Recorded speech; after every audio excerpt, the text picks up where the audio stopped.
राम लहर पर सवार भारतीय जनता पार्टी को जयंत चौधरी की ज़रूरत क्यों है? पर्दे के पीछे कहा यह जा रहा है कि जयंत चौधरी ने 12 सीटें मांगी, इंडी अलायंस में मिलने के चांसेस नहीं थे। इंडी अलायंस में बमुश्किल एक भी मिल जाती तो काफ़ी था। इस बीच भारतीय जनता पार्टी ने बड़ा दांव चला।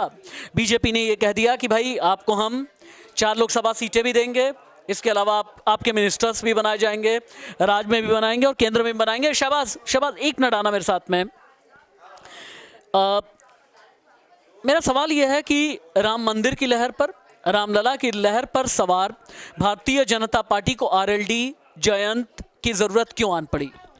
देखिए, जयंत चौधरी के बारे में 2 चीज़ मैं कहना चाहूँगा। पहली तो चीज़ ये है कि क्यों आन पड़ी है। हालांकि भारतीय जनता पार्टी पूर्ण बहुमत के साथ आ रही है, लेकिन बावजूद इसके जयंत की जो आपने सवाल किया कि क्यों ज़रूरत पड़ रही है, जो पश्चिमी उत्तर प्रदेश है उसके अंदर जाटलैंड आता है और जाटलैंड की वो 12 से 15 सीटें बहुत महत्वपूर्ण रोल अदा करती है यूपी की 80 सीटों को जीतने के लिए, जहां पर जो है मुजफ्फरनगर, कैराना और इसके अलावा बाग, शामली, मुजफ्फरनगर, कैराना, बल्कि यहाँ तक मेरे ख्याल से ग्रेटर नोएडा, मथुरा, अलीगढ़ तक। तो सवाल ये है कि क्योंकि जिस तरीके से किसान आंदोलन हुआ था उसके बाद से केंद्र सरकार से जो है जो एक तरीके से नाराज़गी की बात कही जा रही थी, खाई बनती चली गई थी किसानों की, उसको पाटने का काम सिर्फ और सिर्फ जयंत चौधरी का। एक मिनट रुकिएगा शहबाज, रविंद्र जी, शहबाज ये कह रहे हैं कि जाट वोट बैंक। एक और भी तो सवाल है ना कि जयंत चौधरी ने जो जयंत चौधरी या फिर आरएलडी या बड़े चौधरी, यानी मैं चौधरी अजीत की बात कर रहा हूँ, स्वर्गीय चौधरी अजीत सिंह की बात, उनसे जो नाराज़गी थी मुजफ्फरनगर दंगों के बाद में, जब वो नाराज़गी थोड़ी दूर हुई तो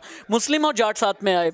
अब जाट तो चलिए ठीक है, फिर भी रह जाएंगे, लेकिन मुसलमान तो छिटक जाएंगे अगर बीजेपी के साथ में गए जयंत। देखिए, मैं आपको पहले थोड़ा सा मैं इसका ब्रीफ ज़रूर देना चाहूँगा। स्वर्गीय अजीत चौधरी साहब से मेरा बड़ा अच्छा राब्ता रहा। मैं उनसे लगातार उनके इंटरव्यू किए मैंने अपने कैरियर के दौरान। तो एक बार मैंने उनसे पूछा था कि सत्ता किसी की भी हो लेकिन आप केंद्रीय मंत्री होते हैं। उस समय वो एविएशन मिनिस्टर थे, बात 2002 की है। तो उन्होंने कहा कि हमेशा नेता को सत्ता के साथ रहना चाहिए, अगर सत्ता के साथ नहीं रहता तो वो कहीं का नहीं रहता। तो यही बात मुझे लगता है कि अब जयंत चौधरी भी समझ चुके हैं। पिछले 12-14 साल में इस बात को वो समझ चुके हैं कि अगर हम सत्ता के साथ नहीं रहेंगे तो ना अपनी बात उठा पाएंगे, ना अपने लोगों के लिए काम कर पाएंगे। एक मिनट यहीं रुकिएगा। चौधरी चरण सिंह ने भारतीय क्रांति दल ना, बीकेडी पार्टी हुआ करती थी, बीकेडी, चौधरी चरण सिंह ने बीकेडी के ज़माने में ये बताया कि पश्चिमी उत्तर प्रदेश में कितना स्ट्रांग होल्ड उनका है जाटों के बीच, किसानों के बीच, बल्कि मुसलमानों के बीच भी। इसके ज़रिए पीएम तक भी बने। फिर चौधरी अजीत सिंह की बारी है। चौधरी अजीत सिंह ने भी, जैसा रविंद्र जी कह रहे हैं, कमोबेश ये सीखा और समझा कि सत्ता में रहना बेहद ज़रूरी है। लेकिन चौधरी अजीत सिंह के जाने के बाद, जब से कमान जयंत के हाथ में है, क्या आरएलडी पर अस्तित्व का संकट है और वक्त रहते ये बात अब जयंत को भी समझ में आने लगी है? आप बिल्कुल सही कह रहे हैं कि जयंत को ये बात इसलिए समझ आने लगी है क्योंकि आप पिछले 2 चुनाव से देख लीजिए, आप आरएलडी जो है एक तरीके से हाशिए पर खिसकती चली जा रही है, उसको कहीं पर भी सीट मिलती नज़र नहीं आ रही है। अगर हम आंकड़ों की बात करें तो अगर भारतीय जनता पार्टी के साथ जयंत चौधरी जाते हैं तो उनके साथ एक तो पॉइंट ये होगा कि वो सत्ता के साथ, जैसे कि अभी रविंद्र जी ने बताया, सत्ता के साथ चले जाएंगे। बीजेपी राम मंदिर के ऊपर की लहर के ऊपर सवार है। इट मीन्स कि वो अगर सरकार के साथ आते हैं तो उनको मंत्रालय मिलना तय है।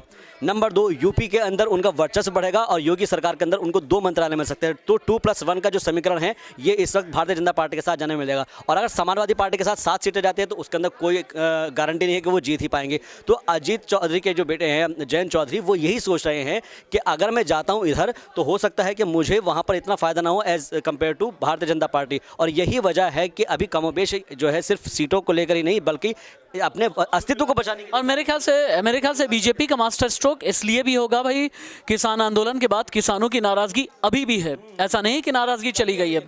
कल भी हमने देखा है किसानों ने किस तरह से चक्का जाम किया। तो इन किसानों को साधने के लिए अगर जयंत को साथ में लेकर के आते हैं तो मेरे ख्याल से ये बीजेपी का मास्टर स्ट्रोक माना जाए। रविंद्र जी? बिल्कुल डेफिनेटली माना जाए, क्योंकि जो पश्चिमी उत्तर प्रदेश का जो किसान जो पूरा बेल्ट है, जो हरित प्रदेश के नाम से भी कई बार उसका मुद्दा उठा है, हरित प्रदेश का, जो वो वहाँ से 14 सीटें आती हैं और काफ़ी अच्छी संख्या में उधर मुसलमान वोटर भी है, पिछड़ा वोटर भी है, दलित वोटर भी है और प्लस जाट वोटर भी है। तो उसका जो होल्ड है वो अभी भी विश्वास चौधरी चरण सिंह पर ही करता है। और जो इलेक्शन से एक दिन पहले, जिस दिन वोटिंग होती है उससे एक दिन पहले यहाँ तक तय होता है पश्चिमी उत्तर प्रदेश के गाँव में हुक्के पर ये बात तय होती है कि अपना मारेगा छाया में डालेगा। मैं विभूति जी, लेकिन मेरा सवाल सिंपल है भाई, बिना वोट के राजनीति नहीं चलती और बिना सीट के तो राजनीति बिल्कुल नहीं चलती। भाई पिछले 2 लोकसभा चुनाव में आरएलडी को 0 सीट रही है, 1 सीट भी आप नहीं लेकर के आए, तो बीजेपी को ये कॉन्फिडेंस आरएलडी पर या जयंत पर फिर कैसे है? वो है ही, बिल्कुल सही बात कह रहे हैं आप, मैं उस पर आगे आऊँगा।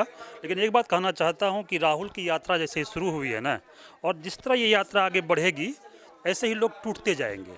जैसे ही मणिपुर की यात्रा शुरू हुई, मिलिंद देवड़ा जो है वो इधर आ गए, उसके बाद बंगाल के आसपास गया तो आपको नीतीश जी इधर आ गए, अब यूपी में जैसे ही वो आएंगे तो जयंत चौधरी के भी आने की पूरी संभावना है। उसका कारण ये है कि उस रीजन में 14-15 नहीं बल्कि 18 सीटें होती हैं प्रभावित, और बीजेपी नहीं चाहती है कि जाट और मुस्लिम का जो गठजोड़ है इसका लाभ सपा को या इंडिया को मिले, इसीलिए वो इन कारणों से जो है, और अभी आपके जो किसानों की बात कर रहे थे, वो तमाम मसले ऐसे हैं जो बीजेपी को लगता है कि अगर हम जयंत चौधरी को केवल मिला लें इधर तो उससे फ़ायदा होगा। और जहाँ तक सीटों के समीकरण की बात है तो वो तो बात हो ही गई है कि विधान परिषद, राज्यसभा और वगैरह वगैरह। ठीक है, thank you so much, thank you Shahbaz.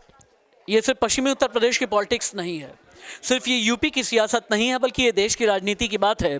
देश की राजनीति से जुड़े जितने अहम मुद्दे होंगे, ज्वलंत मुद्दे होंगे, खबर के पीछे का असर और खबर के पीछे की वजह, सब कुछ इसी प्लेटफॉर्म पर मैं आपके लिए लेकर के आता रहूँगा। अभी के लिए इजाज़त दीजिए, नमस्ते।